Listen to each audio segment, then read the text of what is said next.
يا حلوين، ازيكم؟ عاملين ايه الاخبار؟ يا رب كلكم تكونوا بخير. سؤال النهارده: طب لو انا اللي بعطيه اشاره خضراء ولما يكلمني اتجاهله تماما، ولما ما بيصرش بحس انه كبرياء انثوي، كبرياءه انثوي، هل انا اللي بعطي اشارات مختلطه؟ المشكله فيا؟ تسأل يعني. ده ارتباك والله، وقناعتي انه الراجل ما يخافش لو عايزني بجد. طب انا اللي غلط؟ دي مشكلة حياتي، أرجوكي جاوبيني. انتي بتتجاهليه يعني سؤالك يحتمل كذا حاجة. هل انتي بتتجاهليه عن قصد؟ يعني انتي بتدي إشارات خضراء بتبقي قصده، زي بيقولوا عشان تجيبي رجله كده، وبعدين لما يجي يكلمك انتي بتتجاهليه عن قصد؟ يعني هل انتي قصده الحركة دي ولا انتي قصده ايه منها؟ دي انا برضو معرفهاش، مش مبيناها انتي في السؤال قوي.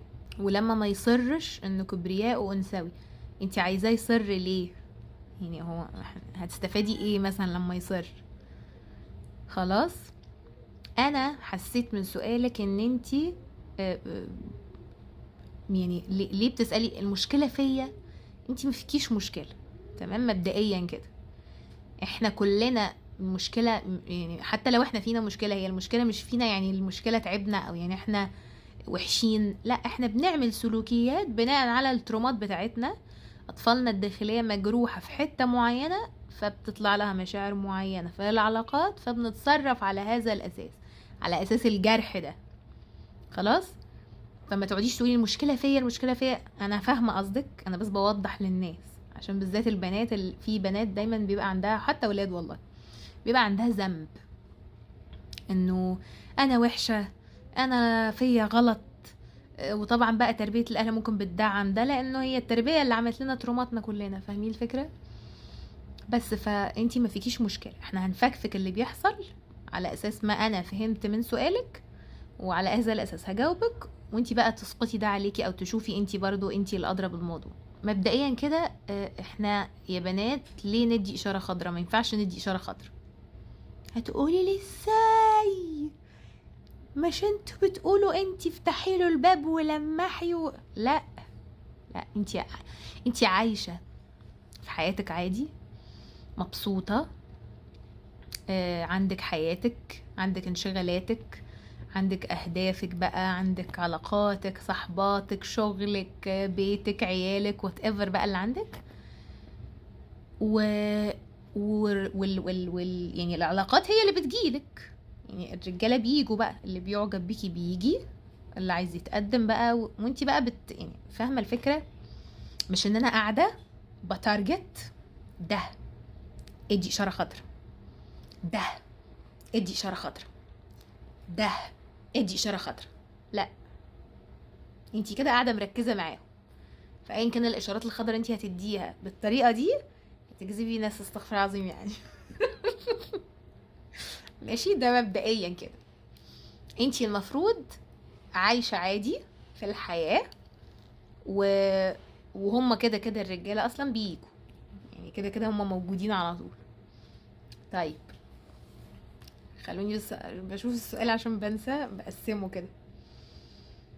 ده حته الاشاره الخضراء.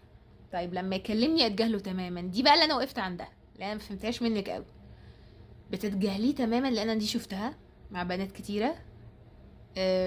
بتقولي انا اصلا مش عايزه، يعني في بنات عدوا عليا كتير تقولك انا اصلا مش عايزاه ومش هتجوزه، بس مبسوطه كده بالاهتمام. و... ولما يبطل اهتمام تقعد تتشغل، يا ترى بطل ليه؟ مش كان مهتم؟ مش كان بيبعت وانا زبلة ما بردش عليه؟ فاهمه؟ انتي لو انتي يو كان ريليت، وانا معرفش بقى، يعني هل انتي بتعملي كده عشان كده انه ده بتبقى البنت اللي بتعمل كده بتبقى عايزه ايه؟ بتبقى عايزه فاليديشن، بتبقى عايزه اهتمام، بتبقى عندها تانك معين فاضي، الحركات دي بتعبيها لها، يعني فاهمه؟ طفلتك الداخليه بتبقى عايزه اهتمام وعايزه تحس ان هي مرغوبه سواء بكبرياء او ببعار الناحيه التانية. يعني لو كبريائك نقح عليكي، ايوه، بيبعت لي وانا زبلاه، خليه كده يبعت، وانا اصلا كده كده مش هعبره. ده لو انتي بتتجاهليه عن كبرياء. طيب لو الناحية التانية بعار، بس هو يبعت بس، السواق لما يبعت يا لهوي افضل اقرا في الرسايل ونار والشطه وايه، وبرضه ما بترديش عليه ليه؟ عشان انتي عندك عار. لا انا ما ينفعش اكلم ولاد، انا لو كلمتها هيحصل وايا كان بقى الظروف اللي انتي فيها. فهمتي الفكره؟ فالطاقتين واحد، الاتنين واحد، بس ناحيه كده وناحيه كده، بس الكور واحد. فهمتي الفكره؟ فانا ما اعرفش انتي بتتجاهليه ليه. هل بتتجاهليه لان انتي فعلا مش عايزه وانتي مش في بالك الموضوع، ولا عايزه بس ايه تخليه تلمي الكلام الحلو حواليكي والاهتمام الحلو حواليكي وعلى ناحيه الكبرياء يعني، ولا انتي محتاجه فعلا تسمعي اهتمام وعايزه كلام حلو، ولا ايه بالظبط؟ دي برضو انتي تدخلي جوه نفسك وخليكي صريحه مع نفسك، وانتي اللي تجاوبي على السؤال ده. فاهمه قصدي؟ ولما ما بيصرش بحس انه كبرياءه انثوي. هو اصلا السؤال فيه حاجه انا مش فاهماها قوي يعني، بس اللي هو ماشي ما بيصرش دي مفهومه، بس يعني ايه كبرياءه انثوي؟ تقصدي يعني الفايبس بتاعته انثويه، الستات اللي بتعمل كده؟ هو اصلا الراجل اللي ما بيصرش دي لها اسباب كتير، مليون سبب وسبب. سيمبلي مش عايز، بس مش عايز يصر. يعني ما نكبرش الموضوع يعني. do not go there يعني، خلينا واقفين عند الحته دي اللي هو هي لحد كده بس. هو ما اصرش عشان مش عايز يصر بس، فاهمه؟ هو لو تقصدي لو عايز يتجوزك يعني، طبعا هيصر. لا ده مش بس هيصر، هيصر دي اللي هي يعني ايه، هيصر بالمحاولات تقصدي صح، بالسلوكيات. لا هو الراجل يعني الراجل اللي عايزك فعلا هو مش هيصر، هو هو هياخد خطوة وينفذ على طول، فاهمة؟ يعني حتى مفيش حاجة اسمها اصرار كمان. هو بيصر طبعا، بس اقصد انتي تفضلي تتمنعي او تقولي لا او كذا، مش كبرياء منك، مش ايوه اتحايل عليا شويه، لا يعني مش الاصرار ده، مش الاصرار اللي في بالك. الاصرار اللي هو ده راجل قد كلامه، عايز يدخل البيت من بابه، وعايز يتجوزك، وعايز يبني معاكي حياة وبيت وأسرة بشكل محترم، هيروح يخبط على الباب ويكلم باباكي فمش الإصرار اللي في بالك يفضل يحوم حواليا ويستنني تحت البلكونة ويشغل لي في أغاني ويبروبوز ويقف على ركبة ده كلام أفلام، وده انتي يعني صدقيني انتي مش عايزة ترتبطي بالراجل ده، انتي اللي هتتعبي معاه. ممكن نبقى نتكلم في الموضوع ده في فيديو تاني. ليه الحركات دي مش صفات المفروض انا اجري وراها، لان المسلسلات اللي حست لنا دماغنا انه he proposed would you marry me she said yes، ويلم الناس وياخدها ويلف بيها طاقة الشو دي صدقيني انتي مش يعني، الراجل العدل ما بيعملش الحركات دي. فبعيدا عن هو ما بيصرش خلاص ما نكبرش الموضوع، هو ما اصرش خلاص يعني هتشغلي بالك باللي ما بيصرش ليه. يعني اللي عايز حاجة بيعملها بس، نقطة هنا، فاهمة؟ بلاش بقى نحط مصطلحات وليبلز وكلام مجعلص كده وما نفهموش وكبرياء انثوي وطاقة الانوثة والذكورة، ما نتلخبطوش نفسكم. يعني هو الراجل لما بيصرش ما بيصرش خلاص، نقطة. فهمتي الفكرة؟ تقصدي حركات ستات هو اصلا ما لهاش علاقه بالانوثه والذكوره، وما لهاش علاقه بالراجل والست، يعني هو واحد عايز سواء انثى او ذكر، اللي عايز حاجه بيعملها، اللي عايز حاجه بيصر عليها بس.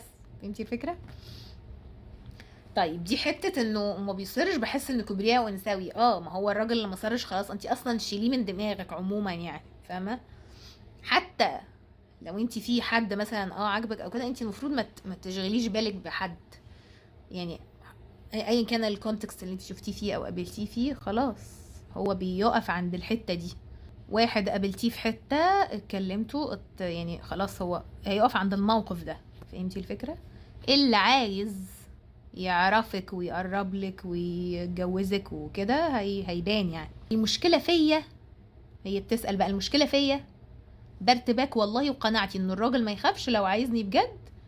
طب انا اللي غلط لا انتي ما فيكيش حاجه. انا قلت لك بقى هو سؤالك مش واضح شويه، فعلى حسب بقى انا اديتك كل الاحتمالات او يعني الحاجات اللي جت في بالي، وانتي برضو تسقطي ده على نفسك وتقرري وتجاوبي على الاسئله بينك وبين نفسك وتبقي صريحه مع نفسك. وطبعا قناعتي ان الراجل ما يخافش واللي عايزني هي طبعا، ما هي دي حاجة ما يختلفش عليها اتنين.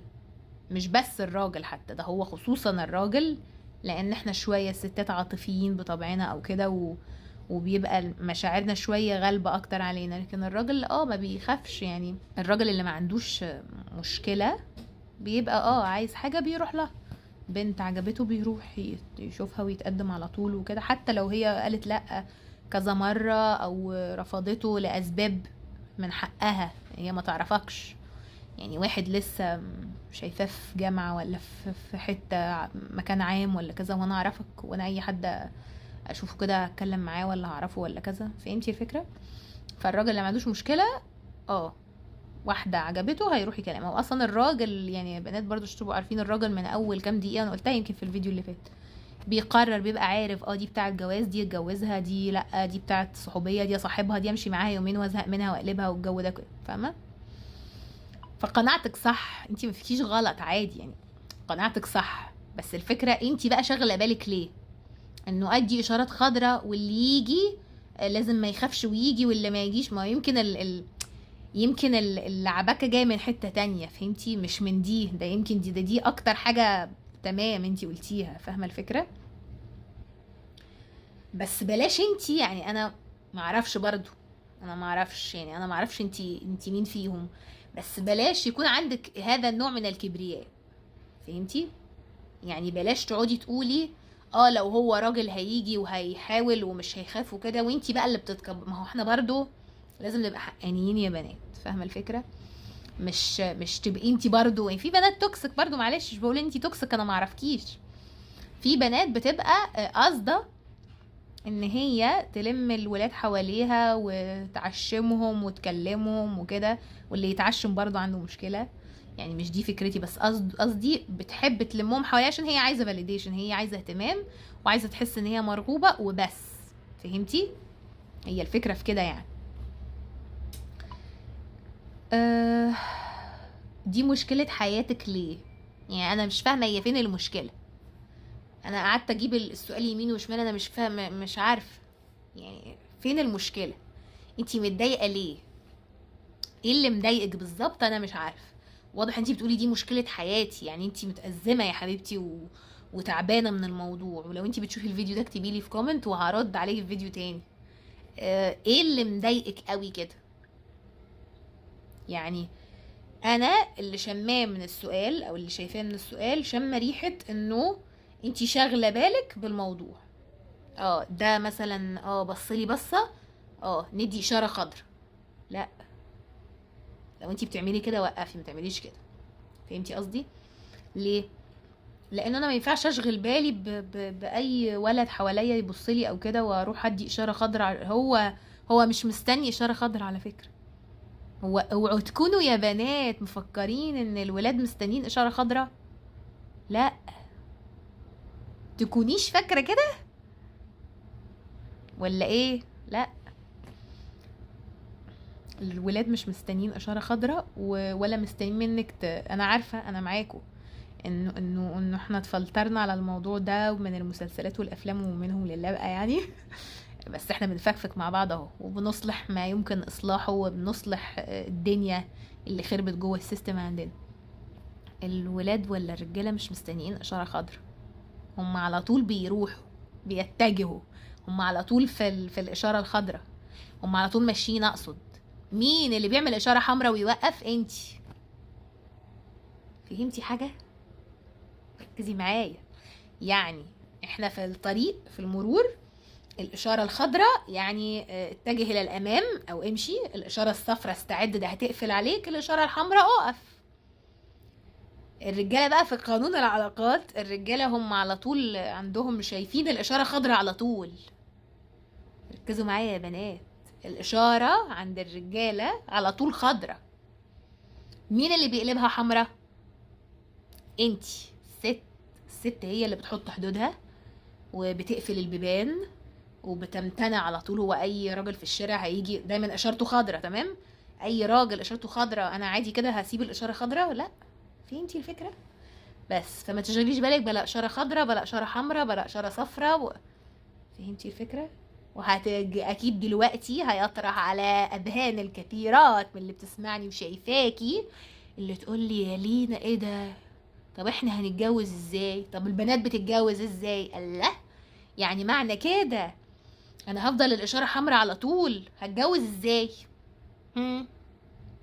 نتكلم في فيديو تاني، انا قلت لكم الفيديو اللي فات. بس اتمنى اكون جاوبتك، ولو في اي حاجه مش واضحه وعندكم اي سؤال اكتبوا لي تحت في الكومنتس. Thank you so much for watching and I'll see you in the next video. Bye.